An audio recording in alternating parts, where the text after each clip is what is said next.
ನಮಸ್ಕಾರ ಸ್ನೇಹಿತರೆ, ನಾನು ಮಾಲ್ಕಳಿ ರಾಜು. ಪರ್ವ ಟಿವಿಗೆ ಎಲ್ರಿಗೂ ಸ್ವಾಗತ. ಸ್ನೇಹಿತರೆ, ನಾನು ನಿಂತಿರೋಂಥ ಈ ಜಾಗ ಸೂಳೆಕೆರೆ, ಕರ್ನಾಟಕ ರಾಜ್ಯದ ಅತ್ಯಂತ ಪ್ರಮುಖ ಕೆರೆಗಳಲ್ಲಿ ಕೂಡ ಇದು ಒಂದು. ಈ ಕೆರೆಗೆ ಮೈಸೂರು ಕಾರ್ಖಾನೆಯಿಂದ ಅಂದರೆ ಕಾರ್ಖಾನೆಯನ್ನು ವಾಶ್ ಮಾಡಿದಂಥ ಸಂದರ್ಭದಲ್ಲಿ ಅಥವಾ ಕಾರ್ಖಾನೆಯಿಂದ ಯಾವುದೇ ತ್ಯಾಜ್ಯನ ಹೊರಬಿಟ್ಟರೆ ಆ ಎಲ್ಲ ತ್ಯಾಜ್ಯ ಕೂಡ ಹೆಬ್ಬಾಳದ ಮೂಲಕ ಈ ಕೆರೆಗೆ ಬಂದು ಸೇರುತ್ತೆ.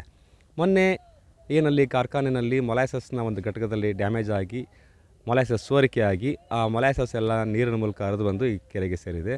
ಪರಿಣಾಮ ಕನಿಷ್ಠ ಅಂತ ಅಂದರೆ ಒಂದು 2 ಲಕ್ಷಕ್ಕೂ ಹೆಚ್ಚು ಮೀನುಗಳು ಇಲ್ಲಿ ಮಾರಣ ಹೋಮ ನಡೆದಿದೆ. ಮೀನುಗಳ ಮಾರಣ ಹೋಮ ನಡೆದಿದೆ. ಅಲ್ಲಿ ನಾವು ಆಲ್ರೆಡಿ ಪಕ್ಕದಲ್ಲಿ ನೋಡ್ತಾ ಇದ್ದೀರಿ, ಸಾಕಷ್ಟು ಮೀನುಗಳು ಸತ್ತಿರುವಂಥ ದೃಶ್ಯ. ಮತ್ತು ಈ ಮೀನುಗಳನ್ನ ತಿನ್ನಲಿಕ್ಕೋಸ್ಕರ ಜನತೆ ಎಷ್ಟು ಯಾವ್ಯಾವ ರೀತಿ ಅದನ್ನು ಹಿಡಿಯುವಂಥ ಪ್ರಯತ್ನ ಮಾಡ್ತಿದ್ದಾರೆ ಅಂತೇಳಿ ಎಲ್ಲವನ್ನು ಹಿಡ್ಕೊಂಡು ತಗೊಂಡು ಹೋಗ್ತಿದ್ದಾರೆ. ಅದು ಆ ಜನರ ಆರೋಗ್ಯದ ಮೇಲೆ ಯಾವ ರೀತಿ ಪರಿಣಾಮ ಬೀರುತ್ತೆ ಅಂತ ಗೊತ್ತಿಲ್ಲ. ಯಾಕೆಂದರೆ ಇಲ್ಲೇ ಲಕ್ಷ ಮೀನುಗಳು ಸತ್ತು ಬಿದ್ದಿದೆ. 1 ಲಕ್ಷ ಮೀನುಗಳನ್ನ ಅಷ್ಟು ಜನಗಳು ಹಿಡ್ಕೊಂಡು ಹೋಗಿ ಆಲ್ರೆಡಿ ಮನೆಯಲ್ಲಿ ತಿಂತಾ ಇದ್ದಾರೆ. ಸೊ ಕಾರ್ಖಾನೆಯಿಂದ ಅದೊಂದು ದುರಂತ ನಡೆದ ತಕ್ಷಣ ಕಾರ್ಖಾನೆಯವರು ಯಾವುದೇ ರೀತಿಯಾದಂಥ ಪ್ರಕಟಣೆಯನ್ನು ಹೊರಡಿಸಲಿಲ್ಲ. ಈ ರೀತಿ ಆಗಿದೆ, ಆ ನೀರು ಕಲುಷಿತ ಆಗಬಹುದು, ವಿಷಪೂರಿತ ಆಗಬಹುದು, ಆದ್ದರಿಂದ ಯಾವುದೇ ಜಾನುವಾರುಗಳನ್ನಾಗಲಿ ಅಥವಾ ಅಲ್ಲಿ ಇರ್ತಕ್ಕಂಥ ಜಲಚರಗಳು ಮೀನುಗಳನ್ನ ಅಥವಾ ಇನ್ನೊಂದನ್ನು ಸೇವನೆ ಮಾಡಬೇಡಿ ಅಂತ ಒಂದೇ ಒಂದು ಸಣ್ಣ ಪ್ರಕಟಣೆಯನ್ನು ಕೂಡ ಹೊರಡಿಸಿಲ್ಲ. ಇದರಿಂದ ಏನಾದರೂ ದೊಡ್ಡ ಅನಾಹುತ ಆಗುತ್ತೆ ಅನ್ನೋದಾದರೆ ಅದಕ್ಕೆ ನಿಜವಾಗಿಯೂ ಮಂಡ್ಯ ಜಿಲ್ಲೆಯ ಮೈಸೂರು ಕಾರ್ಖಾನೆಯೇ ಕಾರಣ ಆಗುತ್ತೆ. ಆ ಕಾರ್ಖಾನೆಯ ಅಧ್ಯಕ್ಷರು ಕಾರಣ ಆಗ್ತಾರೆ ಅಂತ ಹೇಳಲಿಕ್ಕೆ ಬಯಸ್ತೀನಿ.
ಮದ್ದೂರು ತಾಲೂಕು ಸೂಳೆಕೆರೆ ಹೋಬಳಿ ಶ್ರೀ ಜಲದರ್ಶಿನಿ ಮೀನುಗಾರ ಸಹಕಾರ ಸಂಘದ ಅಧ್ಯಕ್ಷರಾಗಿ ನಾನು ಮಾತಾಡ್ತಾ ಇದ್ದೀನಿ. ಚಿಕ್ಕಯ್ಯ ಅಂತೇಳಿ.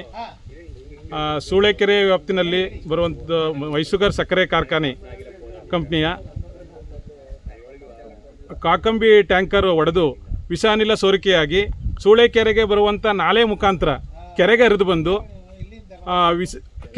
ಬಂದು ಮೀನುಗಳ ಮಾರಣ ಹೋಮ ಆಗಿರೋದ್ರಿಂದ ಸಹಕಾರ ಸಂಘಕ್ಕೆ ತುಂಬಲಾರದಂಥ ನಷ್ಟ ಉಂಟಾಗಿರೋದ್ರಿಂದ ಈ ಪರಿಹಾರವನ್ನು ಜಿಲ್ಲಾಡಳಿತ ಹಾಗೂ ಸರ್ಕಾರಕ್ಕೆ ಮನವಿ ಮಾಡ್ತಾಯಿದ್ದೀವಿ.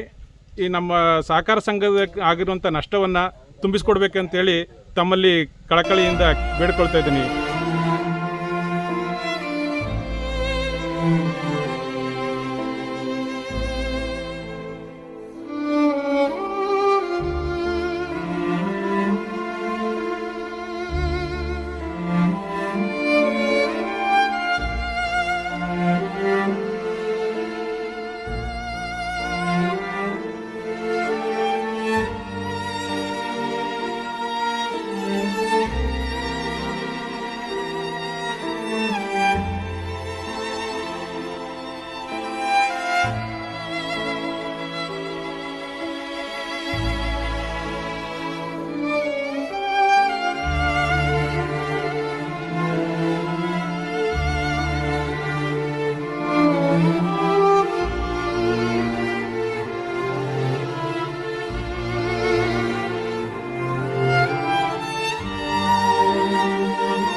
ನನ್ನ ಹೆಸರು ಪುಟ್ಟಸ್ವಾಮಿ ಅಂದ್ಬಿಟ್ಟು, ಜಲದರ್ಶಿನಿ ಮೀನುಗಾರ ಸಹಕಾರ ಸಂಘ ಭಾರತೀನಗರ, ಮದ್ದೂರು ತಾಲೂಕು, ಮಂಡ್ಯ ಜಿಲ್ಲೆ. ಅದರ CEO ಆದ ನಾನು ಮಾತಾಡ್ತಾ ಇರೋದೇನೆಂದರೆ, ಸೂಳೆಕೆರೆಯನ್ನು ಮೀನುಗಾರಿಕೆ ಇಲಾಖೆಯಿಂದ ಗುತ್ತಿಗೆಗೆ ಕೊಟ್ಟಿದ್ದು. ಅದಕ್ಕೆ ನಾವು ಸುಮಾರು ಒಂದು 10 ಲಕ್ಷ ಮೀನು ಮರಿಗಳನ್ನು 2024-25ನೇ ಸಾಲಿನ ಸರಬರಾಜು ಮಾಡಿದ್ದು. ಇಂಡಿಯಾದ ಶುಗರ್ ಫ್ಯಾಕ್ಟ್ರಿ ಕಾಕಂಬಿ ಟ್ಯಾಂಕರ್ ಹೊಡೆದು ಲಕ್ಷಾಂತರ ಮೀನುಗಳು ಮಾರಣ ಹೋಮ ಹೊಂದಿರುತ್ತವೆ. ಇದಕ್ಕೆ ನಮ್ಮ ಸಂಘಕ್ಕೆ ಅಪಾರವಾದ ನಷ್ಟ ಉಂಟಾಗಿರುತ್ತದೆ. ಆದ್ದರಿಂದ ಮೀನುಗಾರಿಕೆ ಇಲಾಖೆಯಿಂದ ಹಾಗೂ ಮಂಡ್ಯ ಶುಗರ್ ಫ್ಯಾಕ್ಟ್ರಿಯಿಂದ ಪರಿಹಾರವನ್ನು ದೊರಕಿಸಿಕೊಳ್ಬೇಕಂತ ನಾವು ಕೇಳ್ತಾ ಇದ್ದೀವಿ.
ನಮಸ್ಕಾರ, ನನ್ನ ಹೆಸರು ಮಹೇಶ್ ಅಂತ. ನನ್ನ ವೃತ್ತಿ ಮೀನು ಮಾರಾಟ.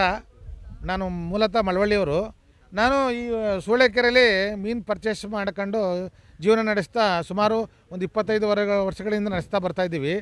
ಆದರೆ ಇದು ನಿನ್ನೆ ವಿಷಪೂರಿತವಾದ ಒಂದು ಕಾಕಂಬಿ ಟ್ಯಾಂಕು ಬೈ ಶುಗರ್ ಫ್ಯಾಕ್ಟ್ರಿದು ಒಡೆದು ಈ ಕಾಲುವೆ ನೀರಿನಲ್ಲಿ ಸೇರ್ಕೊಂಡು ಕೆರೆ ಒಳಕ್ಕೆ ಹೋಗಿ ಅಪಾರವಾದ ಮೀನು ಸಂತತಿ ನಷ್ಟ ಉಂಟಾಗಿದೆ.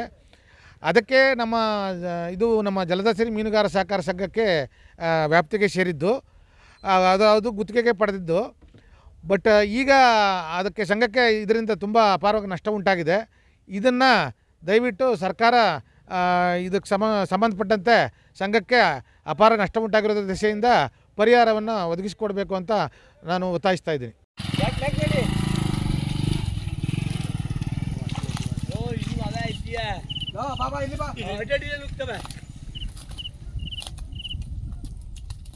ಒದ್ರಣ ಅವ್ರು ಇಟ್ಕಲಿ ಇಟ್ಕೋದ್ರ ಅವನು ಇಡೀ ಕೊಡದಿಲ್ಲ, ಸುಮ್ಮನೆ ಹೋಗಿ ಎಕ್ಸ್ಟ್ರಾ ರೈಲ್ ಕೊಟ್ಟಂಗ ಅವನು.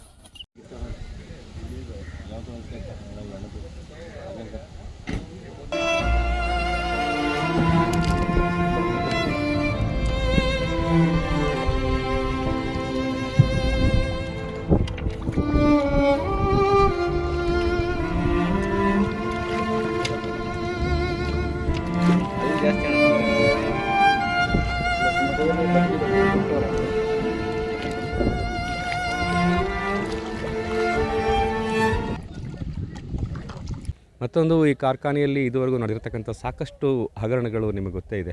ಈ ಮೊದಲು ಇಲ್ಲಿಗೆ ಕೇವಲ ಕಬ್ಬಿನ ಹಾಲು ಮಾತ್ರ ಸೇರ್ತಿತ್ತು. ಈಗ ಅದ್ರ ಜೊತೆಗೆ ಮೊಲಾಸಸ್ ಕೂಡ ಸೇರ್ಪಡೆ ಆಗಿದೆ. ಮತ್ತು ಇನ್ನೇನೇನು ಸೇರ್ಪಡೆ ಆಗುತ್ತೆ, ಕಾರ್ಖಾನೆಯಿಂದ ಹೊರಗೆ ಬೇರೆ ಬೇರೆ ಕಡೆಗೆ ಏನೇನು ಹರಿದೋಗ್ತಿದೆ ಅನ್ನುವಂಥ ಸಾಕಷ್ಟು ಸುದ್ದಿಗಳನ್ನ ಈಗಾಗಲೇ ನಾವು ಮಾಡಬೇಕಿತ್ತು. ತಾಂತ್ರಿಕ ತೊಂದರೆಯಿಂದಾಗಿ ಇದುವರೆಗೂ ಮಾಡೋಕ್ಕಾಗಲಿಲ್ಲ. ಇನ್ನು ಮುಂದೆ ಪ್ರತಿದಿನ ಅಥವಾ ಪ್ರತಿ 2 ದಿನಕ್ಕೊಮ್ಮೆ ಒಂದೊಂದು ಸಂಚಿಕೆಯನ್ನು ಕಾರ್ಖಾನೆಯಲ್ಲಿ ನಡೆದಿರ್ತಕ್ಕಂಥ ಅಕ್ರಮಗಳು, ಹಗರಣಗಳು, ಅಲ್ಲಿ ತಿಂದು ತೆಗ್ತಿರ್ತಕ್ಕಂಥ ಹೆಗ್ಗಣಗಳ ಬಗ್ಗೆ ಪ್ರತಿ ದಿನ ಒಂದೊಂದು ಎಪಿಸೋಡ್ನ ಮಾಡುವಂಥ ಪ್ರಯತ್ನವನ್ನು ನಾವು ಮಾಡ್ತೀವಿ.